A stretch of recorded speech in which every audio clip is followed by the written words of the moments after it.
Assalamualaikum warahmatullahi wabarakatuh. Selamat sore Medan. Kembali lagi bersama saya Arya Narko dan sahabat saya Gusdir ya. Hari ini ada 3 berita seperti biasa yang cukup menarik. Ini berita pertama memang kasus yang cukup miris sebenarnya ya Bang. Karena korbannya tidak hanya dibunuh dengan cara yang kejam, tapi juga ruda paksa begitu ya. Ya silakan Bang. Ya. Ini terjadi di kawasan Desa Puraka 2, Kecamatan Selepan, Kabupaten Langkat.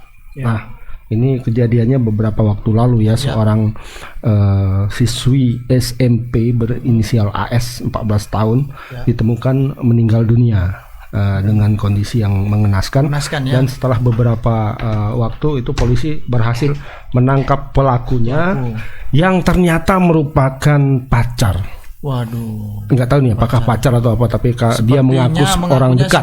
Pacar, orang dekat bernama Fajar Sidik, 19 tahun. Dia ditangkap di sebuah bengkel sepeda motor tempatnya bekerja. Jadi menurut pengakuan dari Fajar Sidik, dia melakukan pembunuhan itu karena takut. Takut? Ya, takut. Jadi dia sudah melakukan ruda paksa.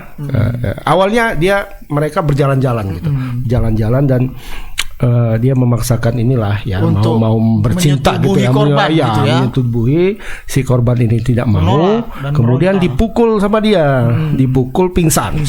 Nah setelah pingsan diperkosalah sama dia. Kemudian korban ini sadar dan menangis, berteriak-teriak, dipukulnya lagi sekali lagi.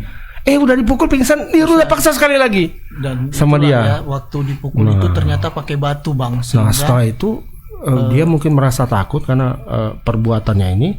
Ketika korban masih pingsan, dia pukul pakai batu sehingga meninggal dunia. Makanya ketika jenazahnya ditemukan dalam kondisi yang sudah membusuk itu bagian kepala pecah gitu Bang. Karena ternyata belakang diketahui itu dihantam batu begitu. Ini cocoknya pelakunya ini dihukum yang seberat-beratnya menurut saya. Karena ada 2 kejahatan yang dilakukannya. Pertama adalah ruda paksa, kemudian adalah pembunuhan begitu.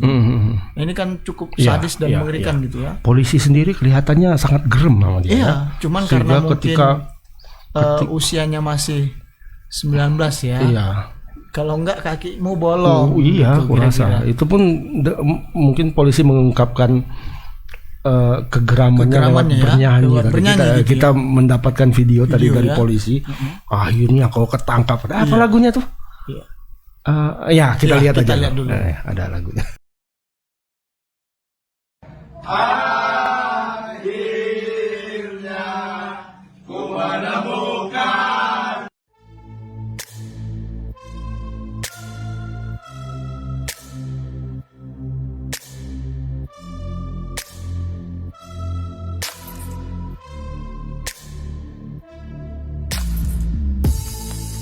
Soal penemuan mayat di Langkat itu Pak, yang anak SMP dugaan Jadi tadi malam tim dari Polda Sumatera Utara, Subdit 3 Jatan Ras bergabung dengan Satreskrim Polres Langkat sudah turun ke TKP, kemudian mengumpulkan bukti-bukti dan menggali keterangan dari para saksi.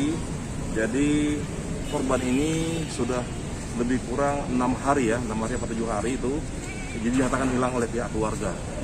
Kemudian, namun tetap saat ini sudah melakukan identifikasi terhadap korban tersebut.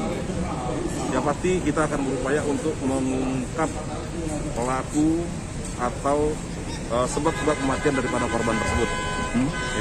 Saat ini Polda, tim lapor, tim identifikasi, Inavis juga sudah bekerja. Kita tunggu hasil daripada. Nah itu tadi Bang, video setelah pelakunya ditangkap ya. Memang kasus ini sempat bikin polisi kelabakan juga. Karena jenazahnya ditemukan sudah dalam kondisi yang membusuk kan gitu Bang. Apalagi saat kejadian memang barangkali minim saksi mata mungkin kan. Tapi berkat kerja keras polisi ini kita apresiasi ya. Karena sudah bersusah payah begitu ya mengumpulkan saksi, mengumpulkan bukti gitu kan Bang. Karena nggak mudah juga dalam posisi jenazah sudah membusuk, harus memulai dari awal penyelidikan, kecuali mayat masih utuh, masih segar gitu kan. Nah Itu dia.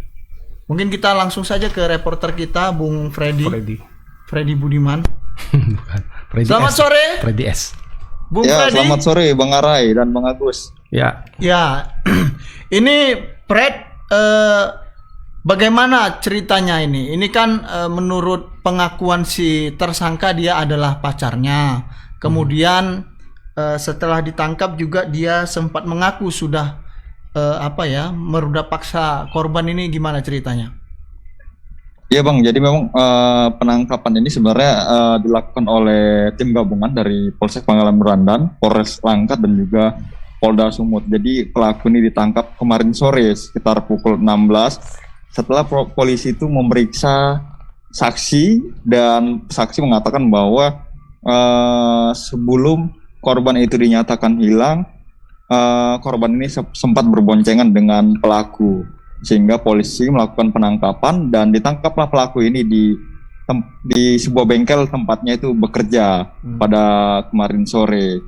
Nah, dari penangkapan itulah diinterogasi dan pelaku akhirnya mengakui telah menghabisi siswi SMP itu yang inisialnya AS menggunakan batu. Dan sebelum membunuh, dia itu juga sudah meruda paksanya begitu. Jadi pertama kali itu si korban ini jalan sendiri, terus dihampirinya menggunakan sepeda motor repo, lalu diajaknya lah jalan-jalan, karena memang menurut informasi dari polisi bahwa mereka ini memiliki hubungan asmara, pacaran lah begitu. Nah, tiba di sebuah lapangan golf, tempat yang sepi, mereka ini disebut sempat bercumbu lah.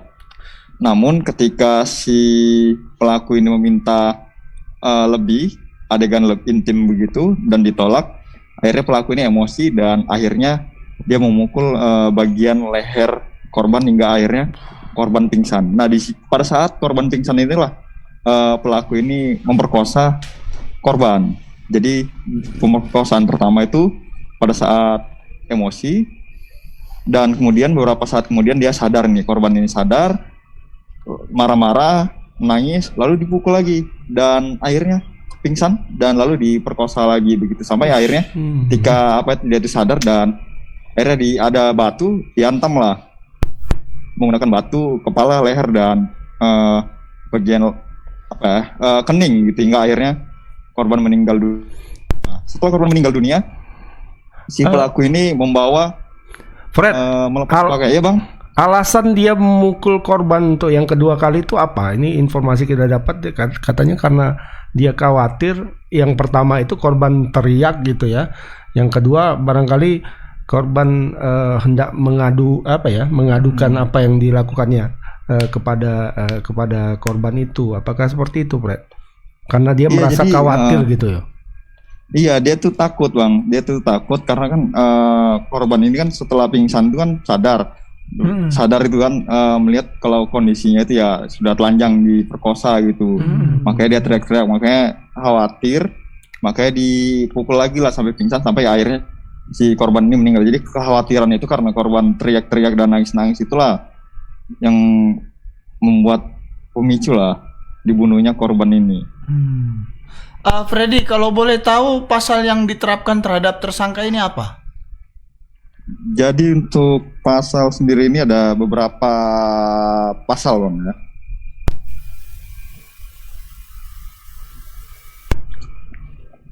Dimaksud dalam pasal 338 KUHP, subsidiar pasal 351 ayat 1 KUHP, Jungto pasal 81 ayat 1 Undang-Undang nomor 17 tahun 6 dari tahun 2016 tentang penetapan peraturan pemerintah pengganti Undang-Undang nomor 1 tahun 2016 tentang perubahan kedua atas Undang-Undang nomor 23 tentang perlindungan anak.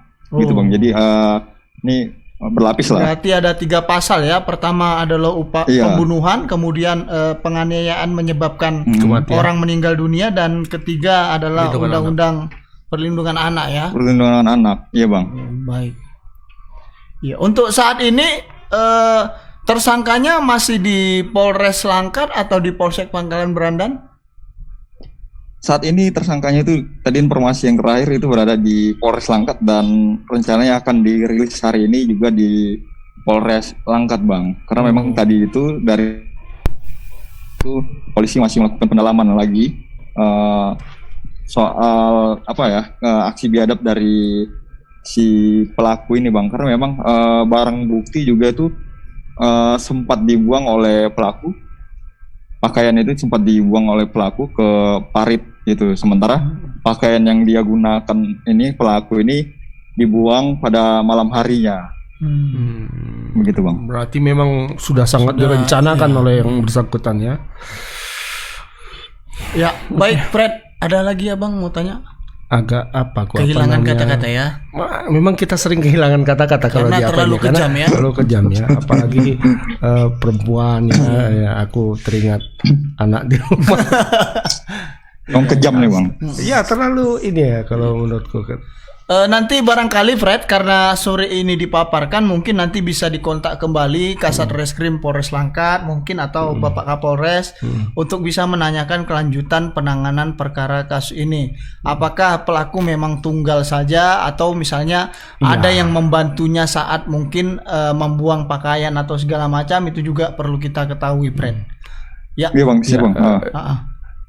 Ya, mungkin itu saja Fred. Terima kasih banyak atas laporannya. Selamat sore, selamat bertugas kembali. Terima kasih Bang, selamat sore. Ya, ini harusnya nanti dihukum berat lah ya. Iya. Kalau bisa, kalau memang ada unsur misalnya sudah direncanakan, diterapkan saja pasal 340-nya, pembunuhan berencana gitu kan Bang. Tapi ini apakah berencana atau enggak ya? Ya mungkin dia sudah berencana. Dia berencana untuk memperkosa korban kan gitu kan. Ya. Nah, karena panik, udahlah bunuh aja kan gitu. Dan kemudian kok pandai gitu, buang aja lah semua gitu kan untuk menghilangkan jejak gitu ya. Nah ini harus apa ini? Harus ditindak tegas lah ini. Ya, ini masih di bawah umur ya? 19 tahun. Masih ya? Kalau untuk laki-laki masih di bawah umur enggak? Kalau kita kayaknya di 21 masih ya? 21. Iya, itu makanya tadi nggak ditembak ya kan? Nggak ditembak juga. Ya kan? Kalau tadi mungkin usia 330 mungkin udah bolong kanan kiri nih. Ya kan, karena masih 19 tahun ya kan. Padahal kalau dibilang nih petugasnya udah gerem aja nih kan. Udah gerem. Karena terbilang sadis, kemudian juga merepotkan juga sebenarnya. 2 kali ya. Iya. Perkosanya ya. Gawat ini. Ya, itu berita yang pertama. Kita akan lanjut ke berita yang kedua Bang. Ini ada apa Bang? Yang kedua kita ke Kecamatan Galang, Deli Serdang. Ini tadi ada seorang pendeta bernama Fernando Tambunan, 47 tahun. Ini ditembak. Mengakunya ditembak ya. Di bagian dada. Di bagian gitu dada.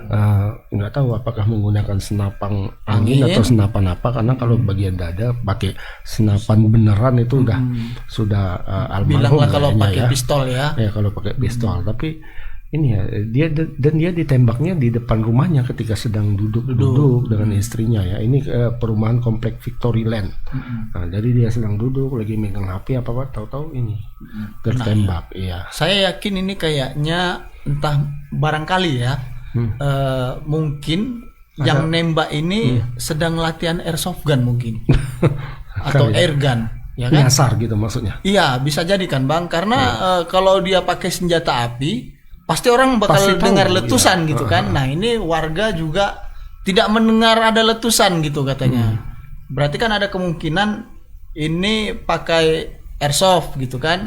Dan memang polisi masih menunggu proyektilnya itu apa gitu kan, karena kalau dari proyektil kan baru ketahuan Bang ini senjata apa, atau pakai peluru tembak monyet yang senapan angin tuh kan ada yang mimis. Mimis. Nah itu ini yang belum tahu, dan tadi polisi juga menunggu gitu hasilnya. Nah, ini masih menjadi misteri apa yang menjadi, dan juga apa yang menjadi penyebab dia ditembak ya. Gitu ya. Kalau itu nyasar mungkin itu salah satu alasan barangkali ya, salah satu kemungkinan.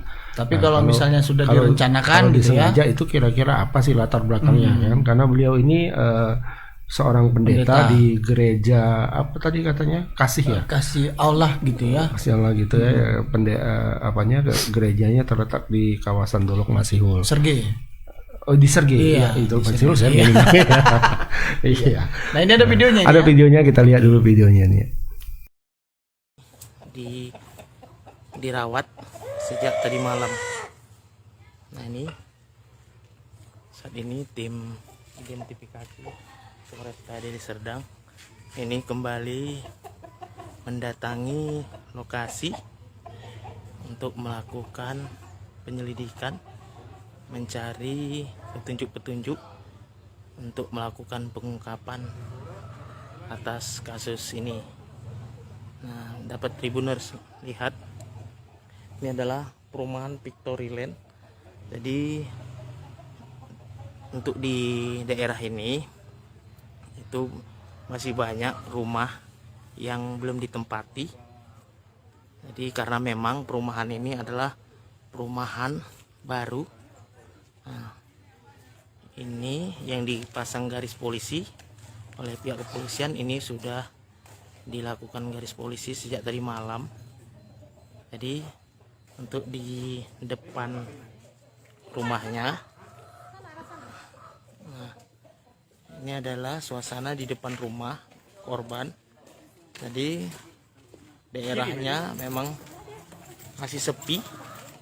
Jadi pihak kepolisian juga ini masih terus mencari keterangan-keterangan.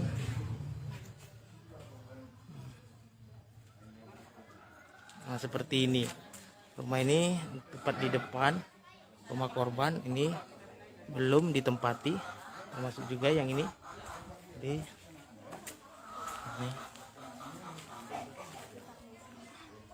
ini tadi berdasarkan informasi yang saya dapatkan dari Kasat Reskrim, itu tadi malam saat kejadian korban sebenarnya sedang duduk di depan rumah.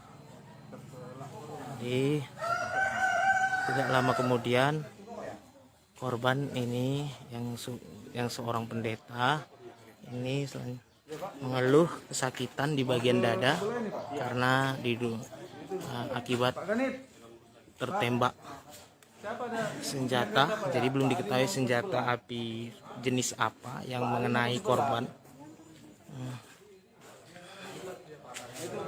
Jadi tadi Tribuners saya sempat mewawancarain tetangga.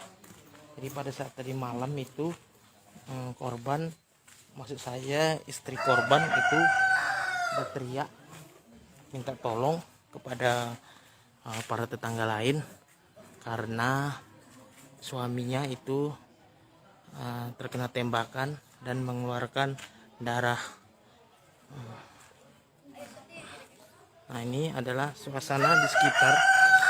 Jadi belum dapat dipastikan dari mana ini pelaku kira-kira melakukan penembakan terhadap korban, karena yang saya lihat ini ya itu tadi barusan.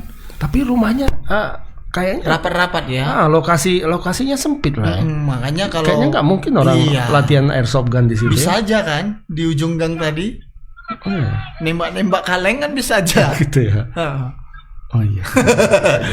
Ya kan? Ya, karena kalau misalnya ditembak langsung gini kan pasti tetangga tahu, Bang.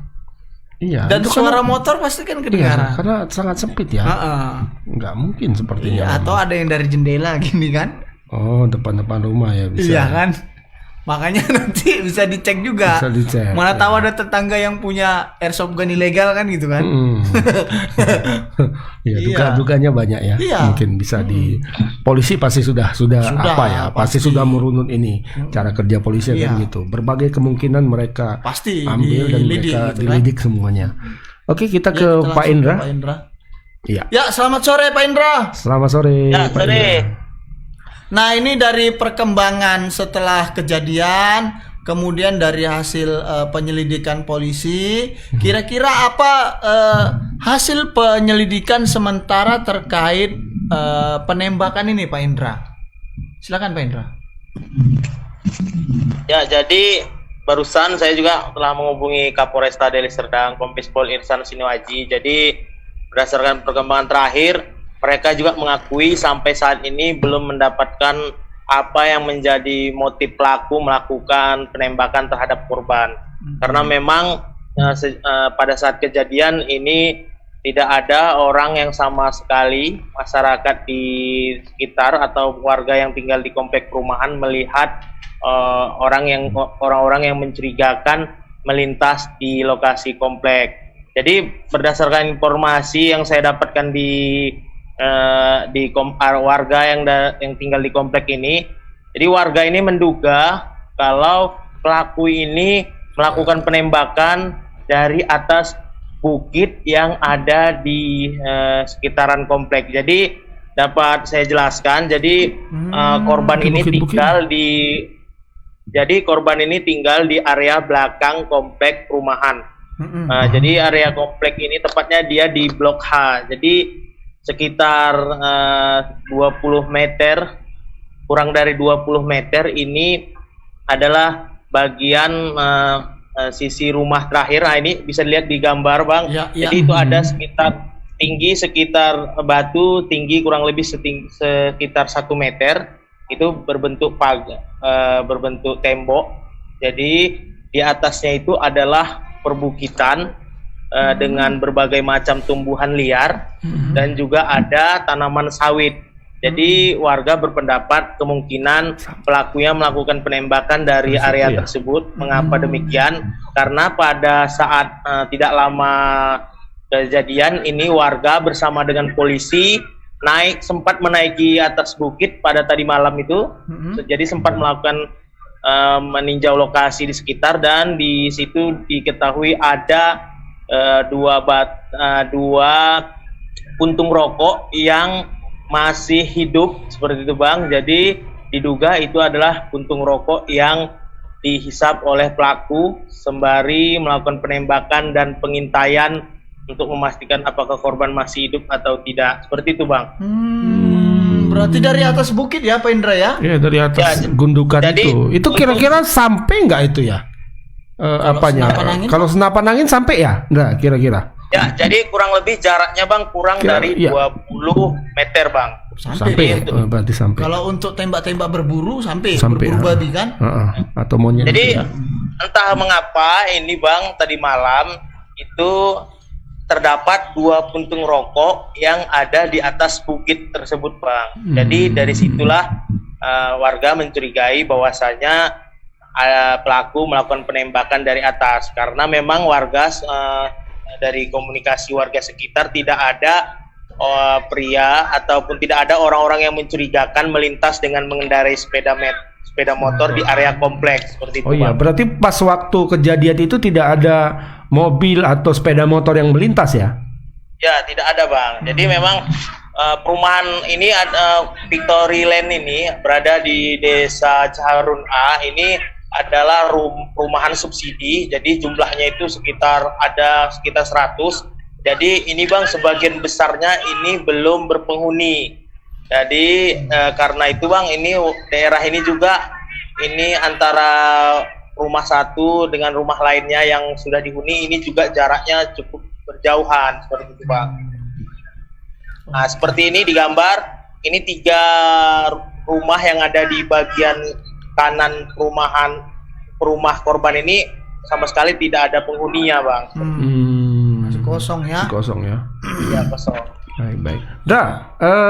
Perkembangan terakhirnya bagaimana, Apakah sudah ada kira-kira gambaran kira-kira apa yang membuat Bapak Pendeta ini ditembak? Ada nggak sudah gambarannya? Persoalan sebelumnya? Ya, karena kita arah kecurigaan itu adalah beliau itu memang ditembak ya, bukan peluru nyasar atau bagaimana. Kira-kira ada nggak sudah penjelasan kecurigaan ini ditembak karena ini gitu. Apakah sudah, Nanda?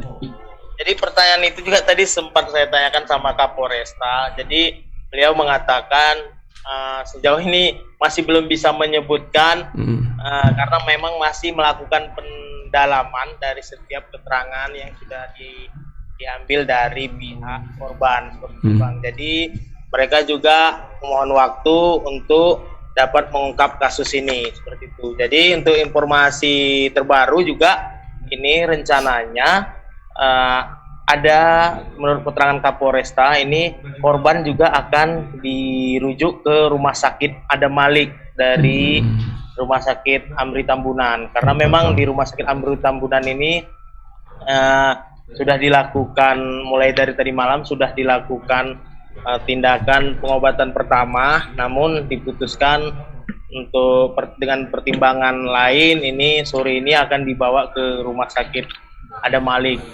Proses pengangkatan proyektil sudah dilakukan, Bang?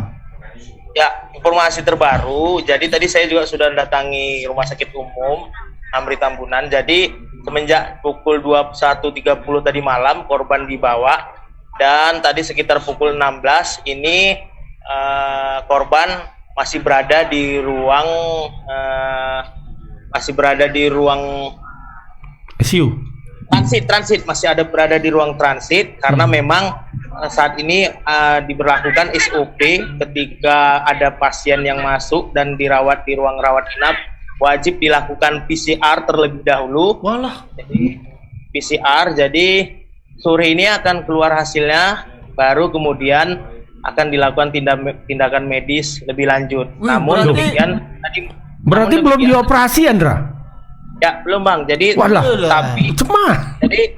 Jadi informasi, jadi Bang, berdasarkan keterangan humas rumah sakit Amri Tambunan, tadi malam dokter sudah melihat langsung luka yang terdapat di dada korban. Jadi menurut pertimbangan dokter setelah melalui rongsen itu tidak termasuk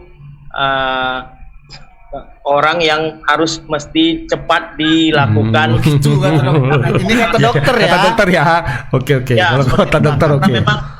Karena memang sudah dilakukan pemeriksaan, disebut juga bahwasanya dari hasil pemeriksaan itu korban juga tidak sama sekali tidak mengalami sesak napas, juga untuk keluhan ketinggalan bernapas baik dari di dada kiri maupun dada kanannya. Jadi seperti itu. Kok jadi ikut ngeri? Ini adalah pegang-pegang gini. Jadi itu ya, teringatnya itu kan ditembak nih.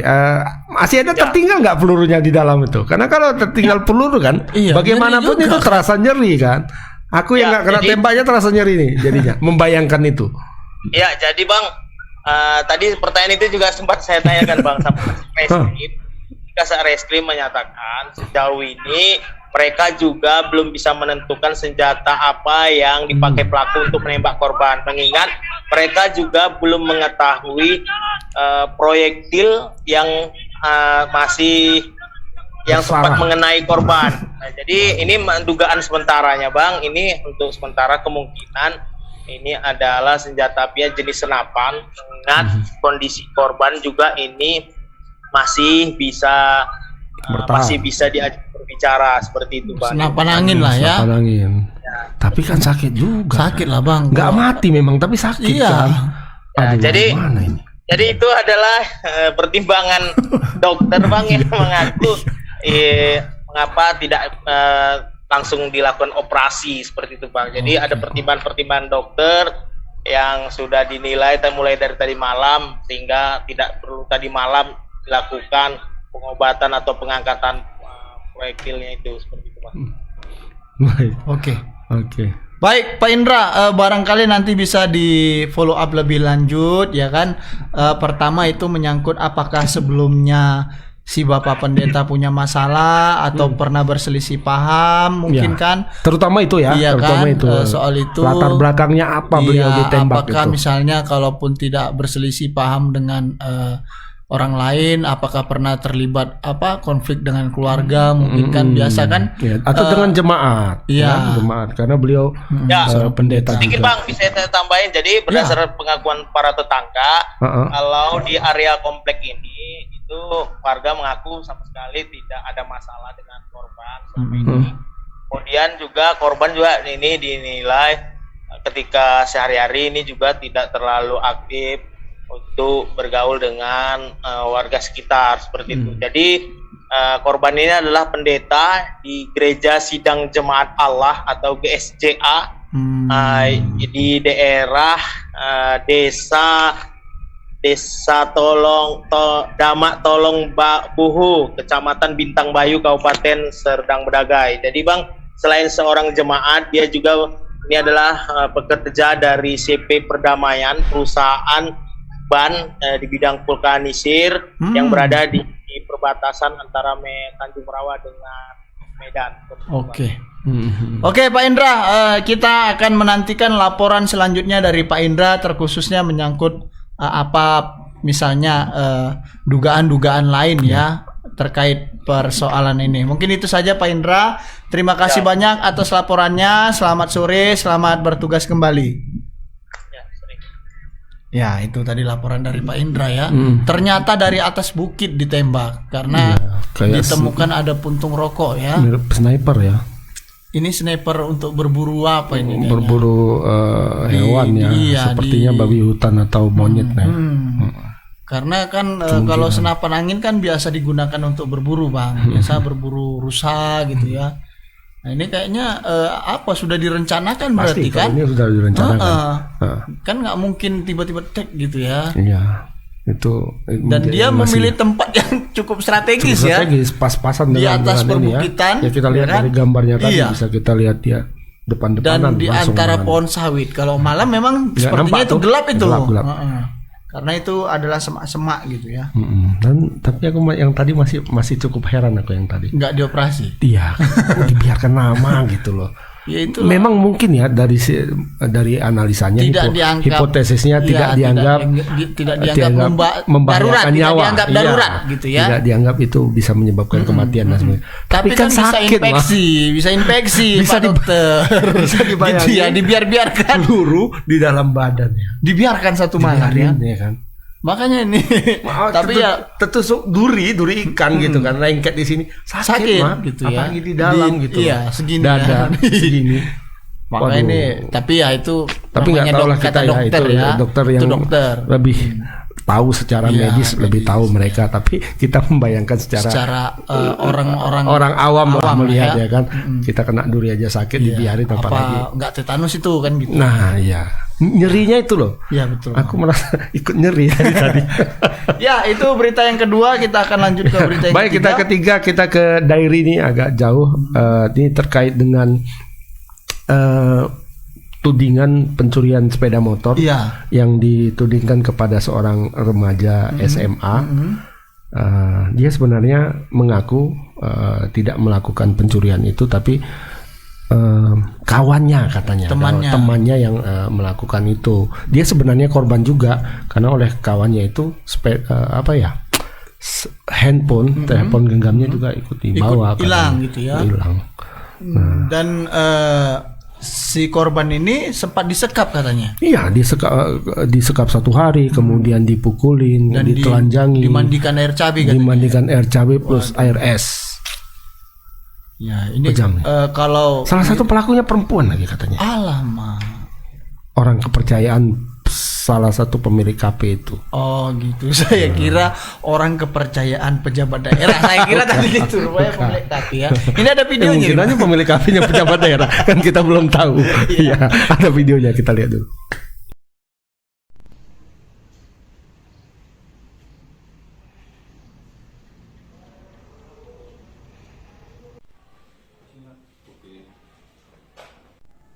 Baik ya, terkait terima kasih dulu teman-teman media yang sudah datang terkait yang ditanyakan ya, laporan yang di KP Mersada seperti itu ya. Ya, jadi saya sampaikan bahwa yang melaporkan terkait peristiwa itu adalah Ibu MS yang merupakan orang tua dari korban anak ASN, seperti itu korbannya ya. Jadi pelaporannya dilakukan ke Polres Dairi itu pada tanggal 10 Juni 2022. Kemudian sedangkan kejadiannya sendiri adalah pada tanggal 1 Juni 2022 sore hari, seperti itu yang disampaikan kepada kita. Jadi ada rentang waktu hampir 10 hari ya, 10 hari setelah peristiwa terjadi kemudian dilaporkan kepada pihak kepolisian. Kemudian setelah adanya pelaporan kepada kita ya, maka segera kita tindak lanjuti dengan kegiatan penyelidikan ya, yang diartikan sebagai tindakan atau serangkaian kegiatan dari penyelidik untuk menentukan peristiwa yang terjadi merupakan peristiwa pidana atau bukan, gitu kan. Hal ini sebagaimana diamanatkan dalam pasal 1 angka 5 KUHP.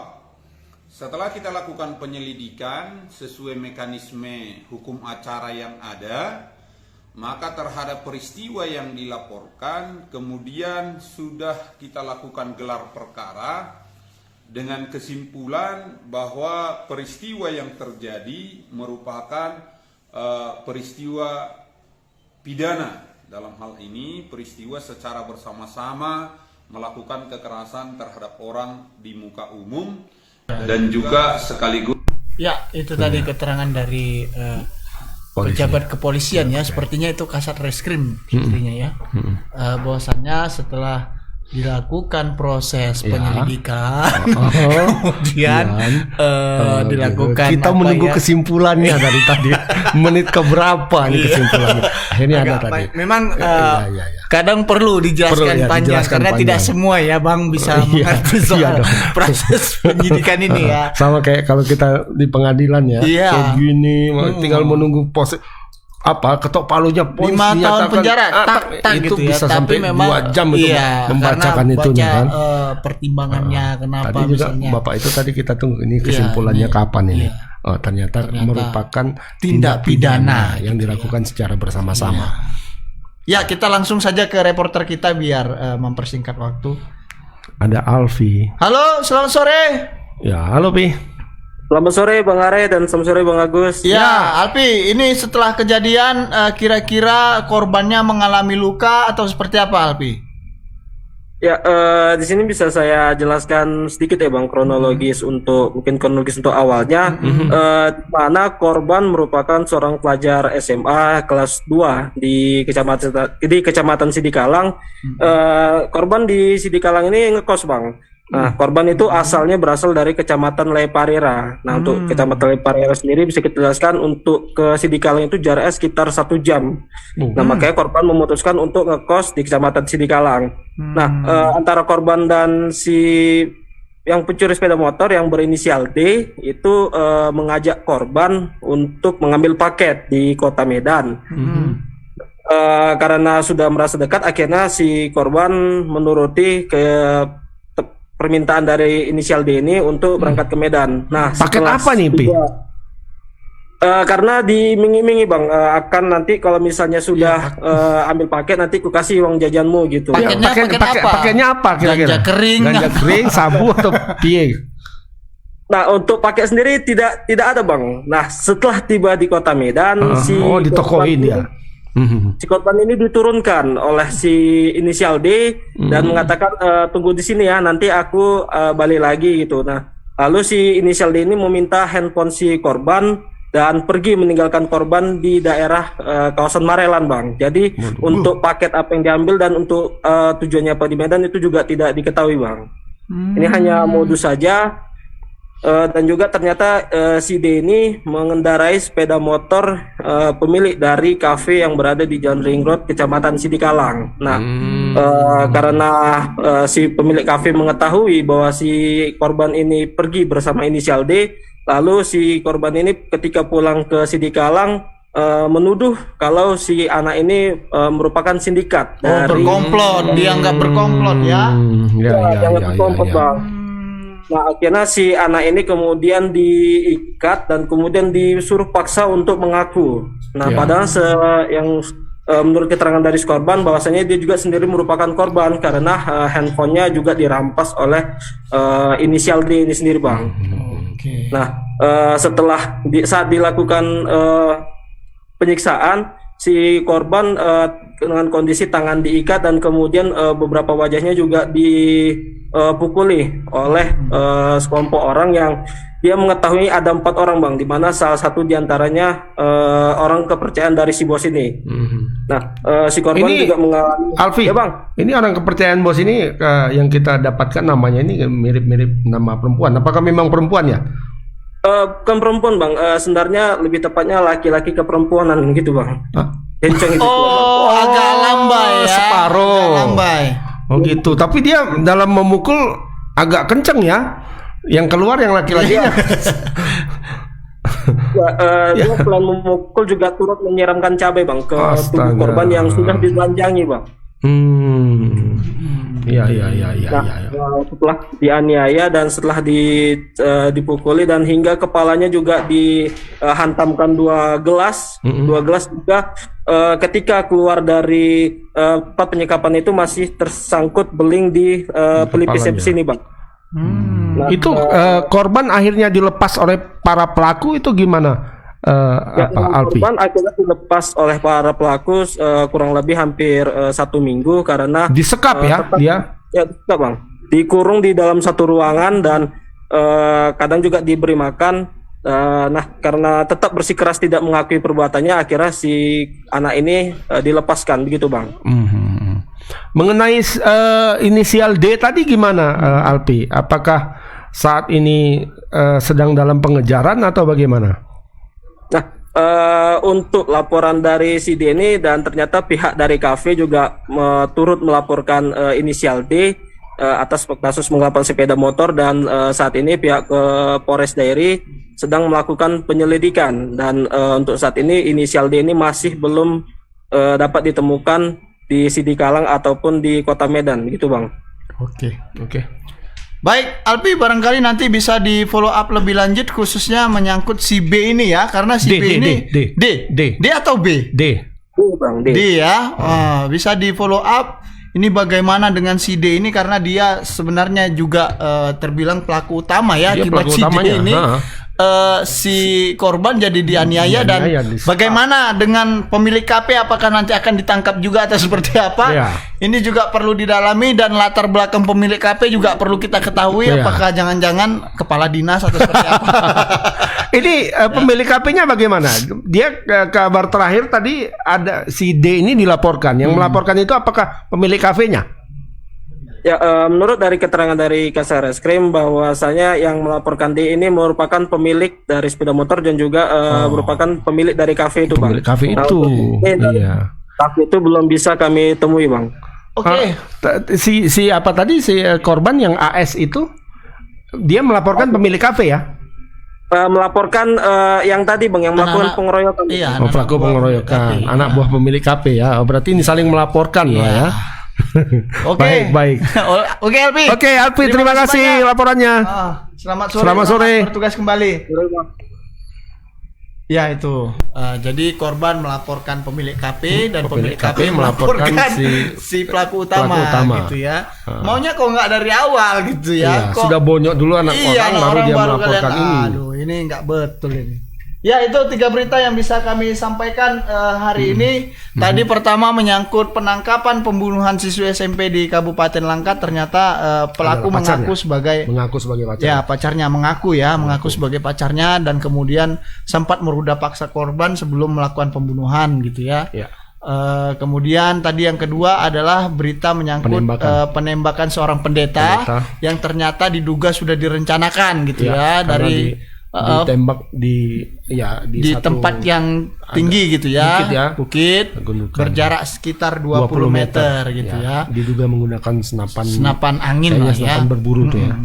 Karena di kesimpulan dugaan ditembak dari jarak 20 meter itu karena petugas mendapati puntung rokok gitu Bang ya. 2 puntung rokok yang masih menyala. Kok 2 ya? Berarti ada 2 orang kayaknya. Enggak, 2 kali dia ngerokok kayaknya. Yang satu lagi yang aja satu yang udah menyala. Yang satu mati ya. Itu mati. Kalau 2 masih menyala berarti 2 orang. Kan nggak mungkin gini ya. Iya. Kurang kerjaan namanya. Ya itu yang kedua dan yang ketiga adalah kasus dugaan penyiksaan dan penyekapan yang diterima oleh seorang remaja karena dituduh melakukan pencurian sepeda motor. Dan kasusnya sudah dilaporkan ke Polres Dairi. Nah itu 3 berita yang bisa kami sampaikan. Seperti biasa sebelum saya mengakhiri segmen Selamat Sore Medan ini Bang, ini akhir-akhir ini ada satu video yang banyak sekali dibagikan oleh pengguna media sosial khususnya pengguna TikTok. Jadi ada sejumlah orang-orang tolol yang saya mengatakannya orang-orang tolol, bodoh dan goblok yang sering sekali memparodikan praktik sholat gitu ya. Nah ini kan tindakan-tindakan orang tolol menurut saya, ya kan. Ini nggak ada lucu-lucunya gitu. Masa itu nggak usah diparodi? Iya, ya kan. Kalau sholat ya sholat aja sholat gitu. aja lah. Kan nggak ada parodinya kalau sholat. Iya, ya kan. Ini ada video-video banyak sekali saya lihat beberapa video ya di TikTok khususnya Bang. Kegiatan sholat itu justru dimain-mainkan gitu, dibuat lelucon gitu ya. Ini sangat tolol sekali gitu ya kan. Ya walaupun kita sebagai orang yang bukan alim-alim kali gitu ya, tapi ya standar lah ya. Tapi kok ya mbok jangan tolol-tolol kali lah gitu ya. Iya, karena saya agak sedikit kesal kalau melihat orang yang membuat kontennya itu konten tolol gitu ya. Demi konten membuat hal yang goblok seperti itu ya. Melecehkan peribadahan agama, gitu ya. Iya, ini kan peribadatan. Tidak boleh lah. Apapun ya sebenarnya apapun. Tidak hanya sholat tapi juga mungkin ibadah di gereja, ibadah di wihara dan sebagainya. Itu hindarilah yang seperti itu kan? Ya. Maksudnya kalau mau buat konten itu yang lain-lain. Kalau mau buat parodi aja, nggak usah bawa soal misalnya peribadatan itu harus kita hindarkan. Menyinggung-nyinggung misalnya dalam konteks ya begitulah ya soal peribadatan beragama gitu ya. Sebagainya. Karena itu nggak ada lucu-lucunya lah, ya kan? Banyak hal yang bisa kita lakukan untuk kontennya. Saya sebenarnya kalau ini nggak live, saya mau memaki-maki sebenarnya, tapi ya karena ini saya hanya sedikit. Kalau di channel satu lagi boleh. Channel pribadi.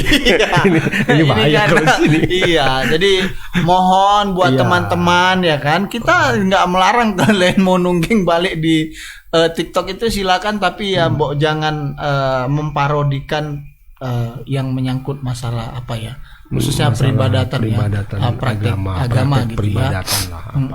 Apapun itu ya.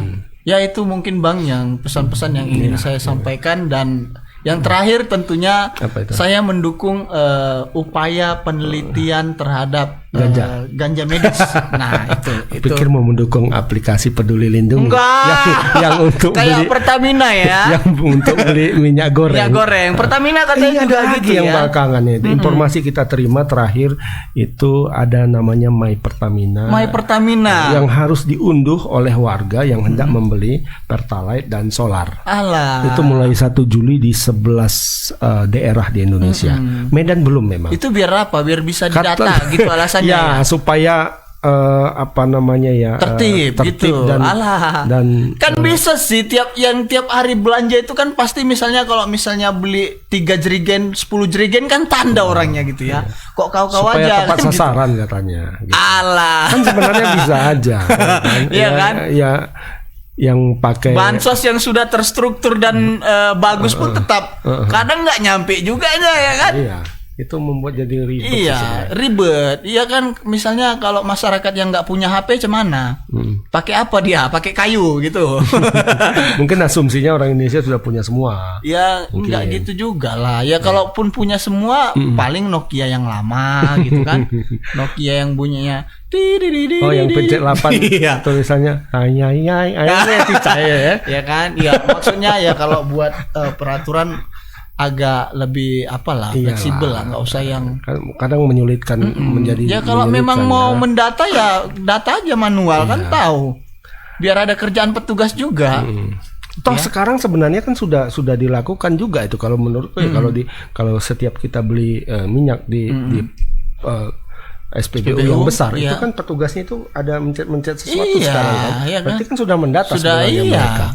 Aku kalau dibanding yang ini lebih lucu yang aplikasi Peduli Lindungi. Apa hubungannya coba beli minyak goreng sama aplikasi Peduli Lindungi? Itu kan untuk COVID ya. Iya, lawak-lawak ya. Kenapa ya? Nggak ada korelasinya gitu kalau menurutku. Ya kalau ini masih ada, korelasinya masih ada antara My Pertamina sama membeli Pertalite dan solar. Masih ada. Masih lah, ada korelasinya, ya kan? Karena yang dibeli juga My Pertamina, BBM Pertamina yang dibeli adalah BBM-nya Pertamina. Tapi kalau minyak goreng ya Peduli Lindungi untuk beli minyak goreng. Iya. hubungannya? Makanya saya kadang jadi teringat statement kepala negara. Siapa? Kita ini sudah terlalu banyak peraturan katanya. Kepala negara siapa ini? Ya kepala negara kita. Gue kira Ya kan? Joe Biden. Oh enggak. Kepala negara kita kan Iya, bilang Pak kita ini Jokowi, sudah ya. terlalu banyak aturan ya. Makanya Tapi kok sekarang dibuat lagi lebih banyak? Iya, itu maksudnya. Aduh, gimana Cobalah sih? diatur lah ini. Ya kan? Biar nggak terlalu banyak aturan gitu maksudnya ya. Itu aja hari ini ya. Terima kasih banyak sudah menonton segmen Selamat Sore Medan dari awal sampai dengan akhir. Akhir kalam saya ucapkan fastabiqul khairat. Assalamualaikum warahmatullahi wabarakatuh. Selamat sore Medan.